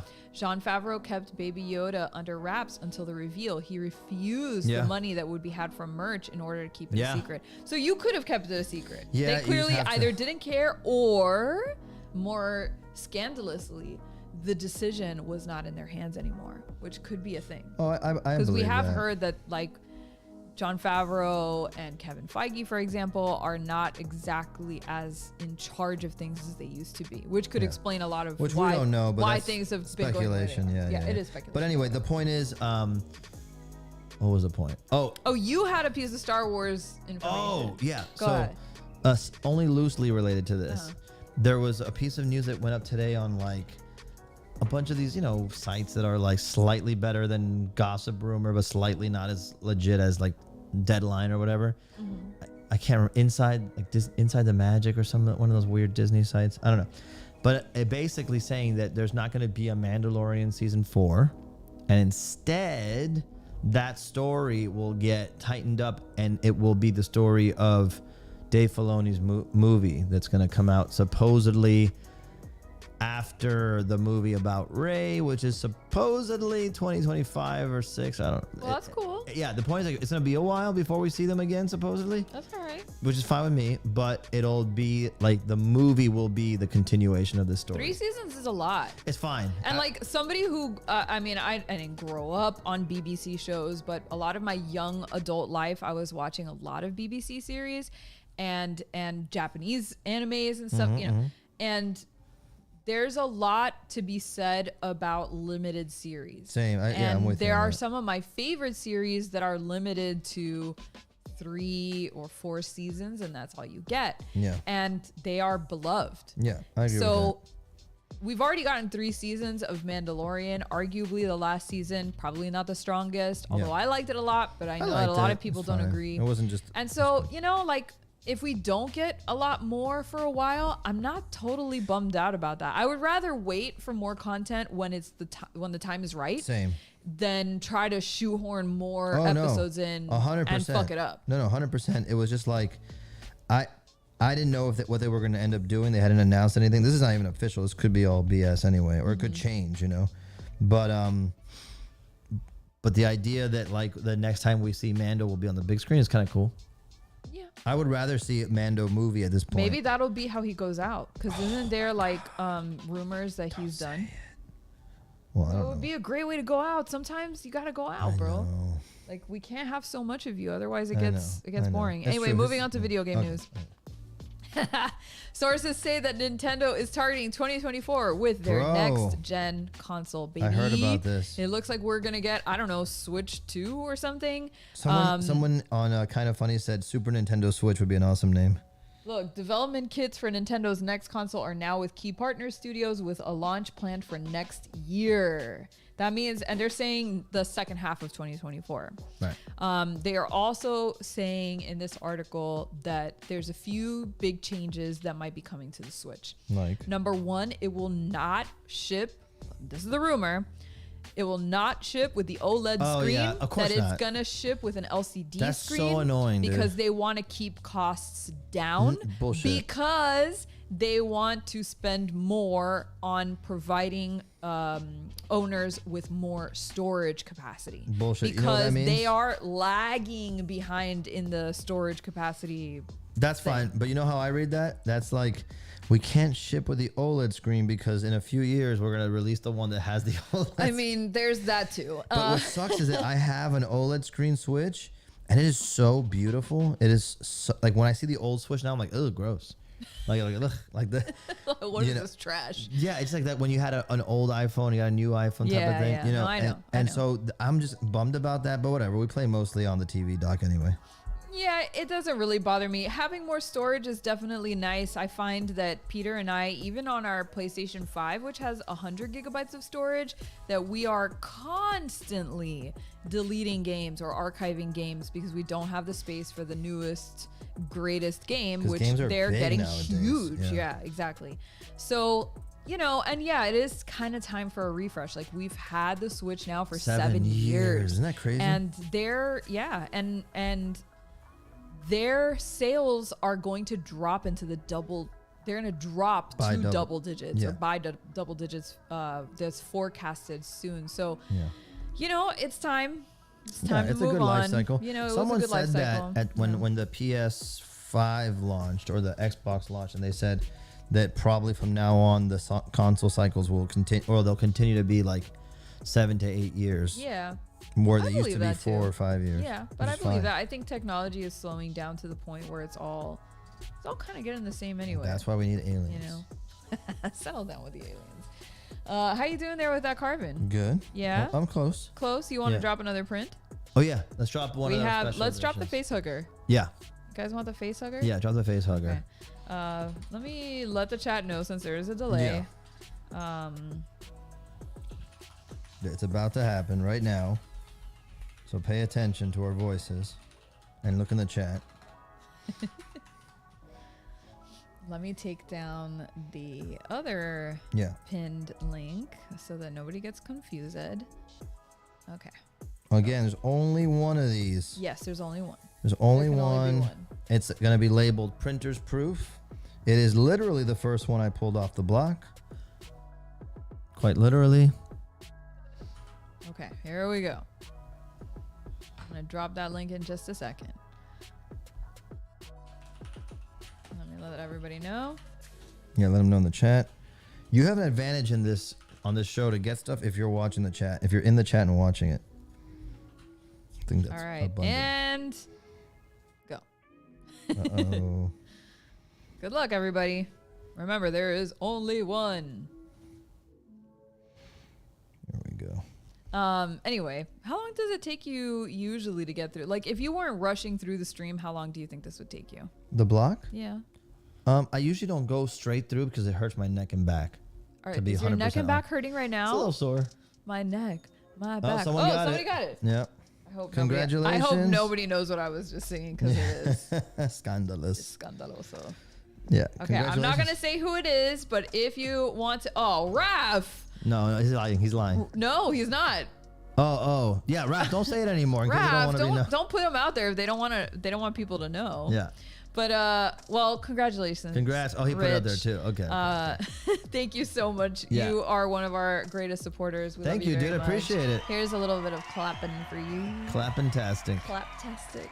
Yep. Yeah, You know- people are fast, man. People know what to do to get these prints. We should and take that 'em- is not eat shit. Yeah, we should take a minute and shout out, and you might want to get a link for Shoujo's Dojo Oh, that's right. because right now we're here at the stream. Do you have the? We don't have the energy to go after this, right? I mean, I will leave that up to you. Well, probably not. Right now, our friends, Haydar and Madi, they're Who the have been one- on the show. who have been on the show. They're the ones who put together the wonton triple beer. Yes. And good friends of ours. Tonight is their Is it their It's unofficial? their grand opening. No, it's their friends and family. Friends and family Yeah. opening The of official opening is Saturday. Saturday of their new sake brewery. Is that what it's called? A distillery? It's a sake bar. Sake bar. First sake bar in Florida. First sake bar in Florida, and it's called Shojo's Dojo. I posted on my Instagram. Supposedly they're streaming this in the sake bar right now. Supposedly. So cheers if you're watching. But yeah, cheers. But if They definitely can't hear us. I'm sure that the volume is off. They shouldn't be able to hear us. But if you are in the Miami area and you want to do something fun this weekend, head Or over. Broward, you can drive down. Well, yeah, South Florida, I should say. The Shojo's Dojo is now open. We'll be there Saturday, hanging out with them, and it's going to be a fun place. We love them. Yeah. We wish them all the success in the world. They're wonderful people. Very good friends of ours. We're sad that we can't be there for friends and family. But like we said, we'll be there on Saturday. So if you're one of our Miami friends and you want to come and hang out, it's going to be really fun. And we'll post on our stories in case you need like the details. Yeah. But yeah, anyway. Okay. All right. Moving along. In more of our favorite news of our favorite series, Army of Darkness Forever, the sequel series, has been announced by Dynamite. And no, it's not a movie. And no, it's not a TV show. It is a comic book series. That's still cool. I think it's still cool. I don't care how Evil Dead and Army of Darkness come back to us in pop culture. Right. I just want it to be around forever. Yeah. And who knows? Comic books have been turned into movies before. Like, there's a few of them, right? Yeah, a few comic books have been turned into movies. There was an Army of Darkness comic back in the day from Dark Horse, which I pretty much think was adapting the movie. And then there was also, and I never read this, and I should go back and look it up, and maybe I'm wrong, but I'm pretty sure it was Ash versus Freddy versus Jason. Oh, that's amazing. Which that's the movie I always wanted. Yeah, that would have been cool. Well, anyway, so according to Fangoria, the comic book series is going to make use of Sam Raimi's original ending to the 1992 Evil Dead sequel, Army of Darkness, which, if you don't know what that is, originally Ash was supposed to basically wake up way in the future. Yes, like, he overslept. He overslept, and he woke up so far in the future that it was like everyone that he knows and loves is dead. Yeah. In Army of Darkness, he does wake up in the future, right? But it's like 1990 something. Yeah, he comes back to his own time. No, he does not, right? He comes back a little bit in the future, but it's not his own time. No, he comes back his own time. I don't remember that. Let me see. Okay, yeah, he comes back to the Esmar Isles of 1993. Yeah, which is when the movie came out. Yeah, Michigan in the 90s. However, in the original ending, he sleeps too long and wakes up 100 years later in 2093. And that's in the deleted scenes. You can watch it, or probably on YouTube. It was deemed too dark and the studio shut it down, but many fans have since embraced this as the superior ending. Yeah. And the new comic, Army of Darkness Forever #1, picks up immediately after the events of the film, jumping between 3 timelines: the futuristic Army of Darkness 2093, the Esmar Isles of 1993, and the Middle Ages chaos of Castle Kandor. That's kind of fun. It should be really fun. Yeah. I am very excited about this. I like that. And you know what's funny? At the end of Ash versus Evil Dead, you never saw the last season? I never saw the last season. I know. Okay, I get really sad when I know things that I like are going to end, and sometimes I will Avoid prolong watching it until I can't take it anymore. And that's one of them. I them. won't spoil that, but it has a cool ending that obviously is a different timeline than this, because this is... And that one goes by the ending where he just comes back in 93. But we'll watch that one so you can see. Yeah, we have to watch it. It has a good ending. Yeah, I love it. I'm a huge fan of anything Evil Dead, Army of Darkness, so I'm not complaining about seeing more of it come up. Yeah. Let's see. Okay, finally, I hope you're done with that block because I'm pretty- out of news. Look, so you can see. Wow, you have the eyes left. The pupils and a few wrinkles in the brain. All right, get to work. So, Okay, stop talking. Enjoy. Get to work. Enjoy the article. Enjoy it. Yeah. Okay, last piece of news. So, Peter and I watched a YouTube video the other day of somebody who's in the beta testing for the new Texas Chainsaw Massacre video game that we've been talking about on the show. Talk about the game a little bit. So yeah, the game basically, and we've described this before. You could look it up. It's very similar to another game called Dead by Daylight, where it's supposedly actually this one might be a little different, an asymmetrical 4-on-1 or 1-on-4. So in Dead by Daylight, for example, you either play a survivor or you play a killer. If you're a survivor, you're in a group of 3 other people. And if you are the killer, then you are alone and you are against the other 4. That's Dead by Daylight. That's Dead by Daylight. In the Texas Chainsaw Massacre, it's not 1v4. At least not the mode that we saw. Maybe there is a 1v4 mode. I mean, I don't know. But the mode that we saw on the beta was like 4v4 or something. Like it's the whole family against you and your group of survivors. And so what we saw in the beta was just the survivors in the house. Yeah.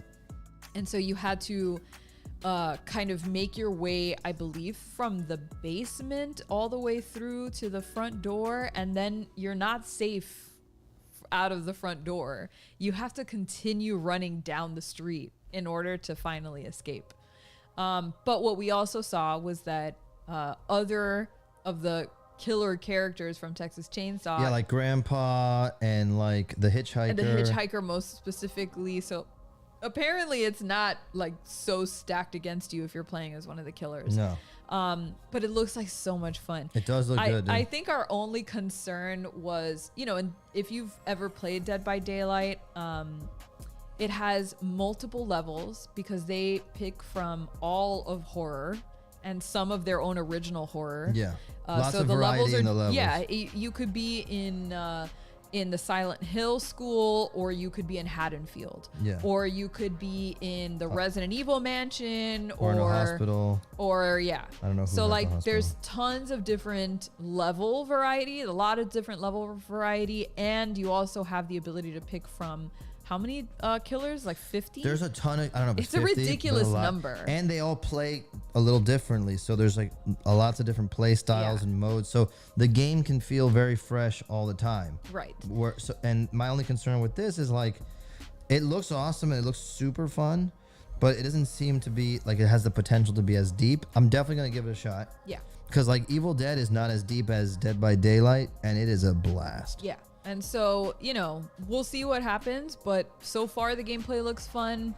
I'd be interested to see how they like extend it so that it has more variety and it has a lot more replay value, because I can see how playing through just one level over and over again can get very tired. But so far it looks fun. And the reason why I brought that up is because in case you are waiting for this game to come out as feverishly as Peter and I are, you can chill out to some relaxing beats with Leatherface on their official lo-fi Leatherface YouTube playlist. This is the new thing that everybody's doing. By I know, the way. but I love it. I don't care. I want them to come out with more. But the fact that we now have a lo-fi Leatherface playlist brings me such joy. You can find it on YouTube. It's just got relaxing beats. It shows Bubba or Leatherface kind of like hanging out in the house. The drawing is so good. I know. It looks like an anime, which is what brings me such joy. Yeah. So anyway, that's it. It's not really that much news. I just thought it was funny. That's a good story to end on because it's pretty funny. And like recently I've been noticing that if you go on lo-fi and type in like ambient noise or lo-fi music or whatever it is, music to study to whatever. You can cross that with almost any thing that you like and you'll find a version of it. Yeah. Like Star Wars on their official channel has it now because people were making like unofficial I love the ones. Star Wars ones. I know. We played them a lot during Christmas last year, and it was such a vibe because Star Wars Christmas is a vibe. Yeah, it's a thing that we do. It really is. It's a thing that we do. Yeah, I found tons of them. Like, I really love the Zelda lo-fi playlist. I love the regular ones. They're fun too. Animal Crossing has a lo-fi playlist that's very good. And this is not technically a lo-fi one, but we love the Skyrim ambient sound stuff. Yes, absolutely. Anything Skyrim ambience is 100%. If you have a favorite lo-fi playlist on YouTube, please drop it in the chat because I'm always looking for new ones. They're great to work to if you're not watching a podcast or a show or something. No, we just sometimes you just need some background music to house.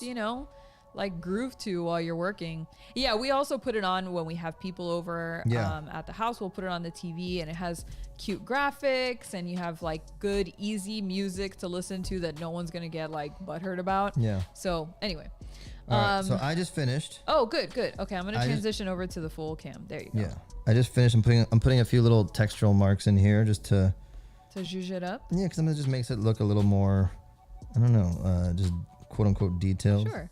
And yeah, by the way, because some people were talking about it in the chat, is the Mars Attack prints will one day be available. Yeah, we're gonna put like we talked about in the past, when we have our Patreon set up. Yeah. We'll be giving away prints depending on the Patreon tiers. Yes. And I've decided I'm gonna put the blocks up for sale, but only in the Patreon store. So you'll be able to buy them, but it'll only be there, and Right. you know, just because they're studies and not like official product or anything. Right, exactly. So okay, I'm gonna print this. Okay, go print it. And when as soon as I come over here to print it and we do the reveal, then we'll drop the final link. What do you Oh, think? okay. I like that. All right. Yeah. I like that a lot. What should we talk about in the meantime? We'll see what everybody's saying in the chat. Let's see. Now you can go back and see what was funny. Oh, that's true. Let me see. Boyordi says, my buddy had the beta and I watched him play some. It was really good. I'm definitely looking to pick it up. That was for the Texas Chainsaw. Yeah, we are too. Trust me. We're waiting with bated breath to pick that up. And honestly, if y'all are playing, let us know, because we're going to need people to play with. It really would be a fun Patreon thing, actually. You can tell I was never like asymmetrical multiplayer. No, neither was I. In fact, I have historically not liked PvP. I'm not that type of person. I wouldn't consider myself a competitive person. I'm competitive with myself, but I'm not as competitive with other people. So I never really enjoyed or understood the point or the appeal of PvP. But Dead by Daylight totally changed that for me. Yeah, it made it so like it's a genre that we like to play now, and like, Yes. and that's why I ended up getting the Evil Dead game, because I would never have played that otherwise. Even though I love Evil Dead, Yeah. and I played the crap out of that. Yeah. game. Juan Nuno says, on the topic of Mars Attacks, I proposed to my wife with the eyeball ring that came in the Martian Spy Girl toy that I've had since I was like 9 years old and never opened until then. That is fucking awesome. Dude, that's amazing. You should post a picture of that and tag us so we can see it on Instagram or whatever. Oh yeah, for sure. Oh, we got a super chat from Plastic Bubble. Thank you so much, thank Plastic you. Bubble. They ask, is Mondo planning on releasing any of your art on toys maybe, or t-shirts? Why TY? I don't know what TY Maybe means. that was if Maybe it's toys in the near future. If it's toys, well then you guys know we have Mechagodzilla coming out very soon for pre-orders. That's gonna be Oh, it's t-shirt. Oh, t-shirt. If it's t-shirts, then yeah, we're like looking at doing apparel again. It's just, you know, there's like it's really a bandwidth thing right now, but I am personally thinking of snagging some designs and maybe doing like super limited runs on Patreon too. Oh, that would be cool. You know, like Yeah. maybe just like I don't want to get in trouble or anything, so like we wouldn't label it what it is, but like any of these could make cool shirts, I think. I think so. You know, just like a cool little rectangle in the front. But sure. I would like to see all the Godzilla prints get put on shirts. I like to see the Alien print get put on shirts. Absolutely. So yeah, totally a thing I'm looking to do with them, and they're 100% down. It's just right now it's been like so many little things to nail down. I'm so excited for you guys to see some of the posters that are coming soon. Some of the new artists we're working with that are artists I would have personally commissioned. So very exciting. I definitely think you'll feel more of our thumbprints on these new releases, which is cool. It should be that way. Like everybody who curates something, it should feel personal. And the artists we've reached out to are definitely artists that I've loved for a little while. So that's exciting. Yeah, the people seem to want shirts. Yeah, I do too. Trust You know, it's me. so funny because we have so many shirts from over the years of your work that I'm like, oh, who would want another shirt? I'm throwing ones away. No, I'm joking. No. We always did limited, but I get it. People want like the big Godzilla stuff because I still see people wearing the one from 2020. The one from Toy. No. Well, that one I see once in a while. Yeah.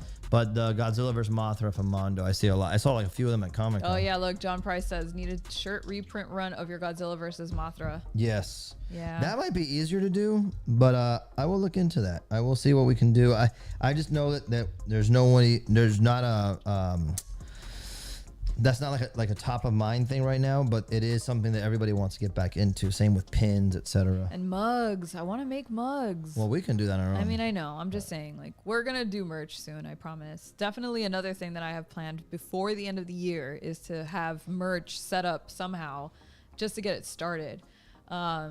Christopher Alaquan says shirts, but please front designs, please. I know you guys. It's so funny. I thought people didn't like front designs, but I don't usually wear a lot of front designs. I like back designs personally. I like them both though. I mean, I can like them both too, but I think there's something cool about like a big back. It looks like a tattoo, like a big back piece. But for example, we did the Daruma on the front. We did the Warhog on the front. There's a Takaro on the front. There's a Takaro on the back. So there's a little bit of both out there, but I hear you. I hear you. Yeah. Oh yeah, look, Bob N says, plus newer fans just jumped on the Attack Peters train last year. Yeah, it's true. We will figure that out. Oh, yeah. Raph says tattoo tokens.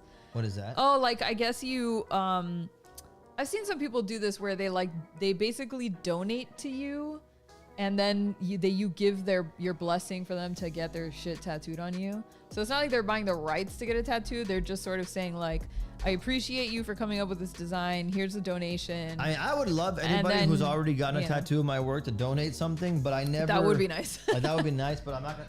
It's just an unenforceable thing, so I never tried to like. No, but it's not a thing, right? The idea behind the token, I think, is that it's not to force people to do it in order to get the tattoo. It's just a way for them to like, I don't know, like not feel shitty about lifting somebody's work and just having it tattooed on their body. People do reach out to me. It's true. People have always ask. Yes, that's true. And I just tell them, don't shrink something down. Yeah, I mean, our advice for tattoos is always allow the artist to figure out how to best translate the design into a tattoo design, because it's a totally different thing. And some of the very fine details that Peter puts into his work do not translate well to tattoos unless they're massive.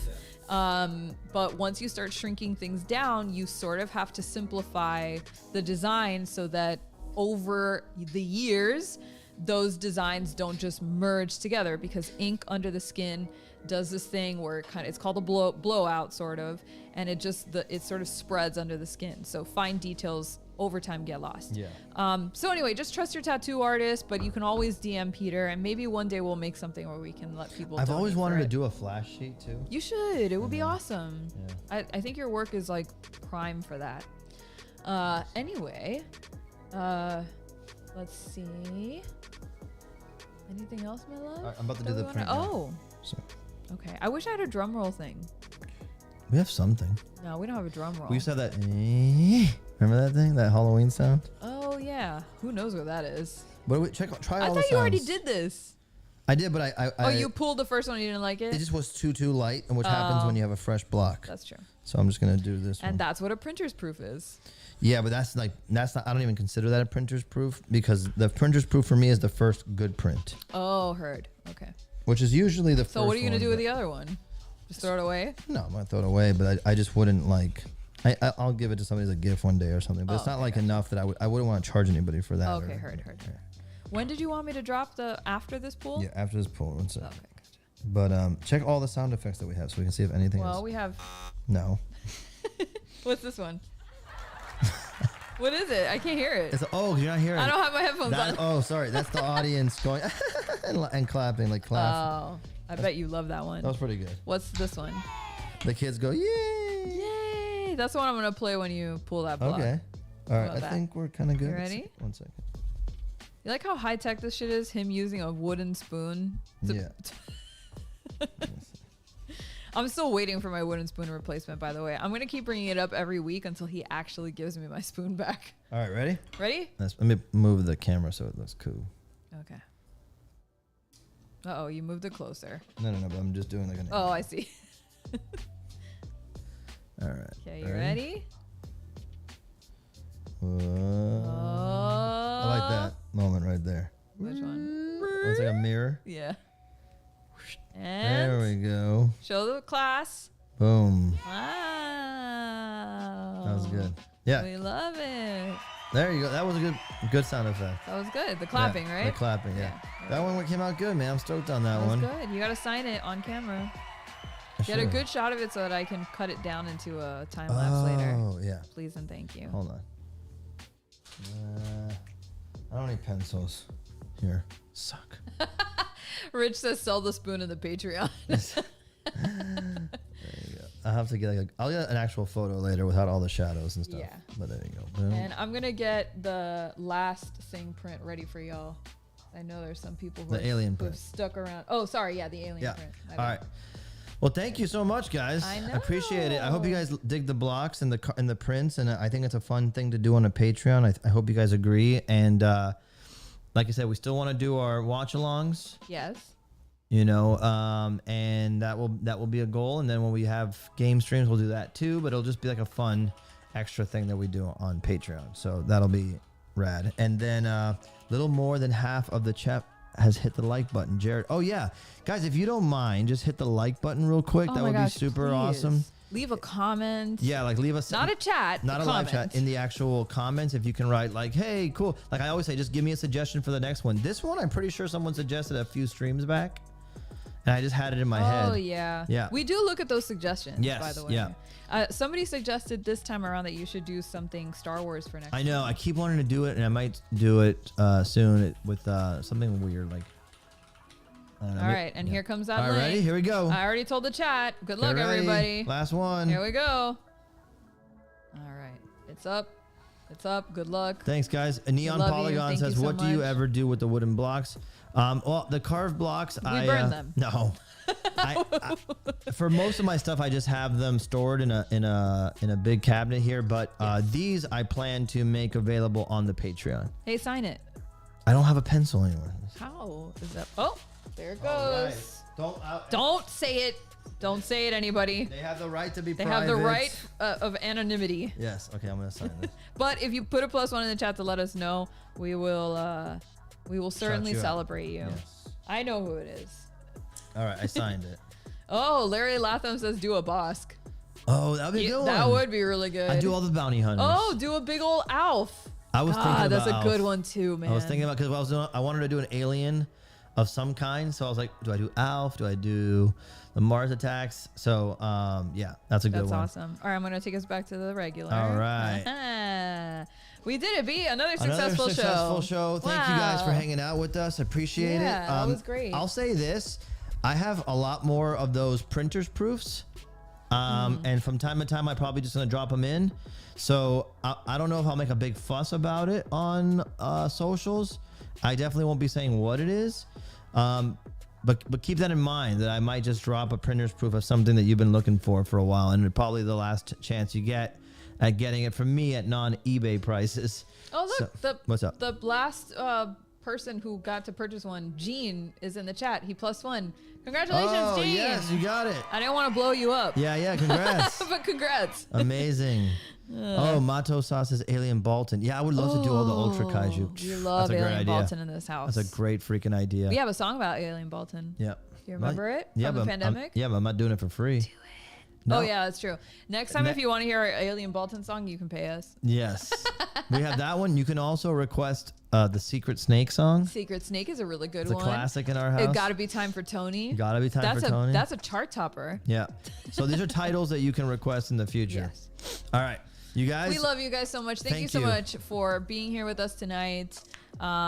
We love you and we look forward to this every week. Yep. We can't wait to see you next week. More peepees coming.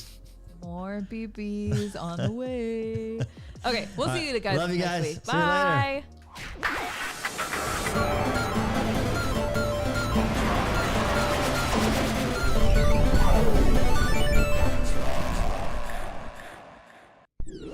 Bye.